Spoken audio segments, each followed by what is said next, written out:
Bend, Oregon, the kind of town where secrets should be impossible to keep. But on September 14th, 2017, Melissa Avery left her job early and walked right out of her ordinary life, leaving a mystery that still haunts this community. Melissa wasn't the type to just drop everything. She loved the outdoors, her rescue animals, and her close-knit friends. So when she told her coworkers she had something important to check on, people noticed. And then she was gone. Her last known moments? A security camera catches Melissa hurrying through downtown. She's anxious, glancing back, turning sharply down an alley with no cameras. Within minutes, someone hears a woman shouting, "No!" And after that, nothing. Melissa vanishes. 2 days later, police find her car abandoned on a remote Forest Service road. The door's unlocked. Her phone and wallet are inside. There's a half-full water bottle, a folded map with a red X, and a torn notebook page that says, "Don't trust him," written 3 times. Detectives piece together what they can. There's a text Melissa sent minutes before she disappeared. "I saw it. You were right." The number she sent it to? A burner phone, paid for in cash, never used again. A witness saw a dark SUV, no plates, parked near Melissa's car, but nobody recognized it, and it was never seen again. Search teams combed the forest for weeks. Not a single trace, no footprints, no clothing, no sign of Melissa anywhere. Theories swirl. Did Melissa witness something she wasn't supposed to? Illegal logging, a drug deal, maybe even someone she trusted turning dangerous? Or did she want to vanish, leaving clues to throw people off her trail? Despite dozens of leads, ex-boyfriends, shady coworkers, even the rumored logging operation, police hit one dead end after another. That last text remains the heart of the mystery. "I saw it. You were right." Who was she talking to? And what did she see? Today, Melissa Avery's case is still open, still unsolved. If you know anything, no matter how small, please contact the Deschutes County Sheriff's Office. Sometimes, it's the smallest detail that cracks a case wide open, because some stories are too important to be forgotten. The investigation deepens. Detective Morales sits across from Sarah R., Melissa's closest friend. Sarah's voice trembles. "She called me that night. She sounded scared, said someone was following her." Cut to police transcript. "Officer, did she mention a name?" Sarah, "No, just that she was being watched." Another witness, Brian L., steps forward. "I saw Melissa at the gas station. She was arguing with a man in a dark hoodie. I couldn't see his face." Detective Morales, "Did you catch any part of their conversation?" Brian, "She said, 'You promised I'd be safe.'" He just shook his head. The tension in the room is palpable. The detective's notes are filled with contradictions, half-truths, and dead ends. The more they dig, the less they understand. Weeks pass. The investigation stalls until one morning, police receive an anonymous package. Inside, a single flash drive. Detective Morales inserts it, holding his breath. Grainy footage flickers to life. Melissa appears on screen, eyes wide with fear, glancing around a shadowy cabin. Her voice is barely above a whisper. In the background, a distorted voice rumbles, "You shouldn't have come here." Suddenly, the footage cuts, but not before the camera pans briefly, catching a reflection in the window, a tattooed hand gripping the device. The location? Untraceable.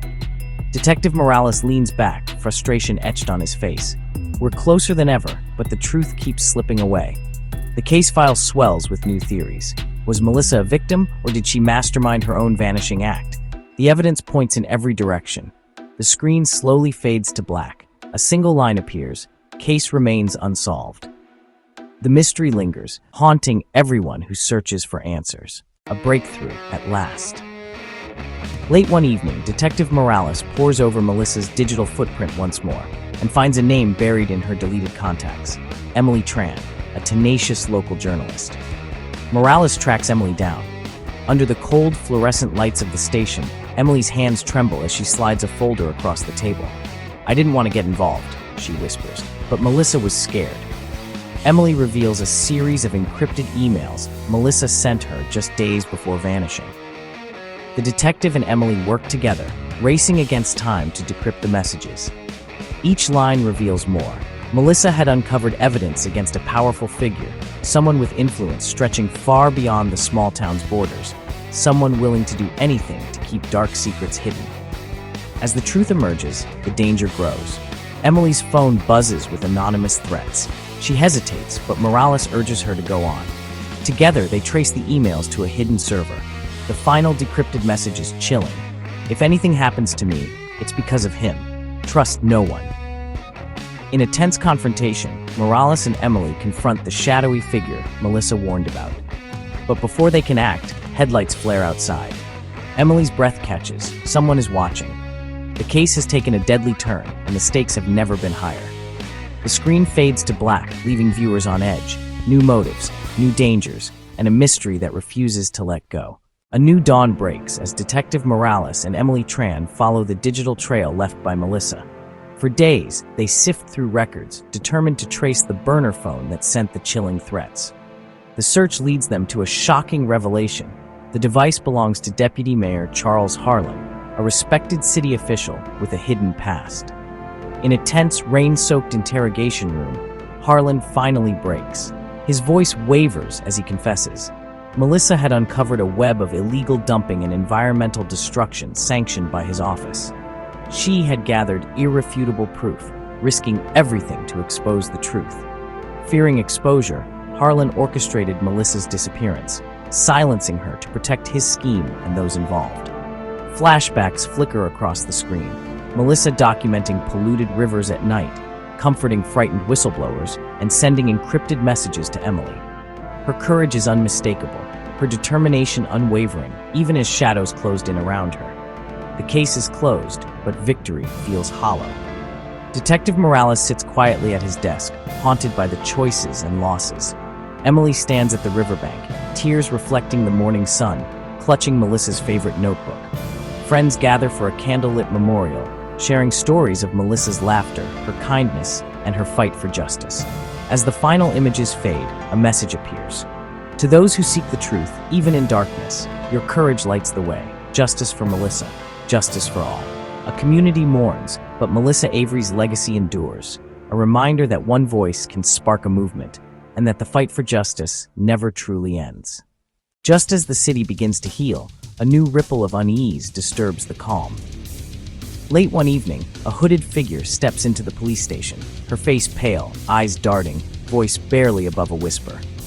She identifies herself as Laura Beckett, a night shift janitor at City Hall. Her hands tremble as she recounts a secret she's held in fear. Laura's statement is chilling. On the night Melissa vanished, she saw more than she let on. Through a cracked office door, she glimpsed not only Deputy Mayor Harlan, but someone else, Police Chief Donovan, the very man leading the investigation. The two men argued in hushed, frantic tones, while Melissa's encrypted files lay open on the desk. Laura recalls the chief's words, sharp as knives, "No one can ever know what we did." The camera lingers on Laura's haunted eyes as she describes the moment she slipped away, breath hitched, the weight of the secret pressing on her chest for months. She feared for her life, until now. As her statement ends, Detective Morales stares at the evidence wall, realization dawning, betrayal burning in his gut. The case is far from over. The web of corruption runs deeper than anyone imagined. Outside, thunder rumbles and rain lashes the city once more.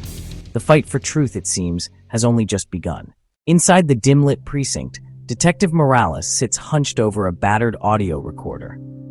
Rain taps the window as he presses play. This is the last known recording from Melissa Avery's office, unearthed from a forgotten evidence box.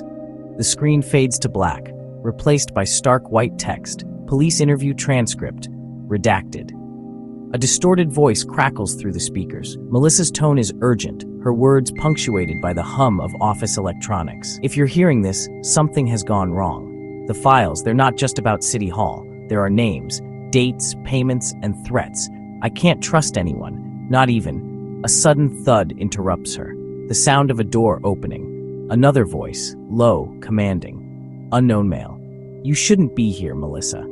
Melissa, I have a right to know the truth. The city deserves. The tape distorts, voices overlapping, a scramble of frantic whispers. One phrase pierces the static, unknown male. Delete everything, or you'll disappear too. The recording ends abruptly. Morales rewinds, listening again, heart pounding. The chief's voice is unmistakable, but the second man, distorted, unidentifiable. The transcript leaves more questions than answers. Who else was in that room? What secrets did Melissa uncover? And how far will those in power go to keep them buried? As Morales locks eyes with the evidence wall, the city's secrets loom larger than ever. The storm outside intensifies, echoing the turmoil within the precinct. The hunt for the truth has reached a fever pitch, and no one is safe. As the storm rages on, the camera pans across faded photographs. Melissa laughing at a cafe arm in arm with her longtime friend, Julia Carter. The narration slows, and the screen dissolves to a softly lit interview room, where Julia sits alone, hands trembling around a mug of untouched coffee. Julia, I never thought I'd have to say this out loud, not to anyone, but if Melissa's gone, if she's not coming back, you deserve to know. She exhales shakily, eyes glistening. Melissa trusted me with everything, but there was one thing I never told her. The night before she disappeared, I got a call from someone I'd never heard before. They said if I didn't convince Melissa to stop digging, they'd come after me and my family. Julia's voice cracks, emotion thick in the air. I tried to warn her, but she was determined. She said the truth mattered more than our safety. I was scared, so I lied. I told her the story wasn't worth it, that no one cared, but she saw right through me. She hugged me and said, if something happens, tell my story, Julia. Make them listen. Tears spilled down Julia's cheeks. Julia, I'm sorry, Melissa. I should have done more. I should have fought with you, not against you. Now all I can do is make sure your voice isn't silenced.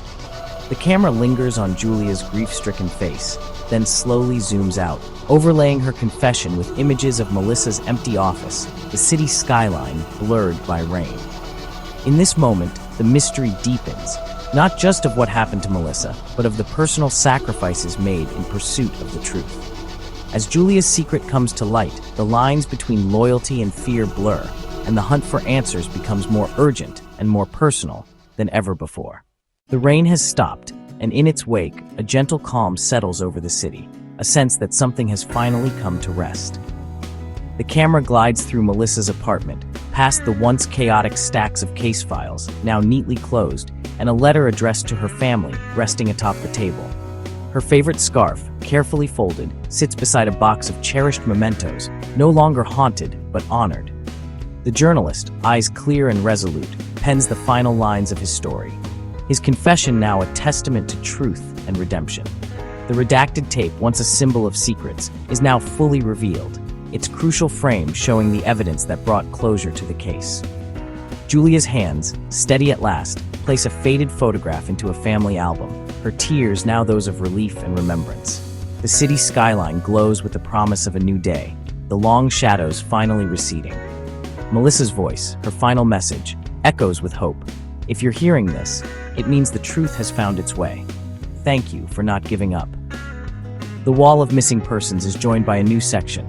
Cases closed, families reunited, hope restored. The narration draws every thread together, revealing how each clue, each act of courage led to the truth. The investigation not only uncovered secrets, but also forged unbreakable bonds between those who sought justice. Detective Morales, weary but fulfilled, leaves the station for the last time, knowing he kept his promise. The tension and fear that once gripped the community have given way to unity and healing. Friends and families embrace, their silent tears now mingled with gratitude and hope. Justice, once elusive, is finally served, not just for Melissa, but for all whose voices were nearly lost. The unanswered calls are replaced by messages of support and remembrance. The shadows that once haunted the hallways now retreat, replaced by light and certainty. Melissa's smile, no longer frozen in time, lives on in the hearts of those she touched. The questions that lingered are finally answered, the truth no longer out of reach. Closure, once distant, is now within everyone's grasp. The spaces Melissa left behind are filled with memories, love, and the certainty that she will never be forgotten. The screen fades to black, but this time, the audience is left not with ache, track, but with the peace of a story completed, and the enduring conviction that every mystery, when faced with courage and compassion, can find its resolution and its light.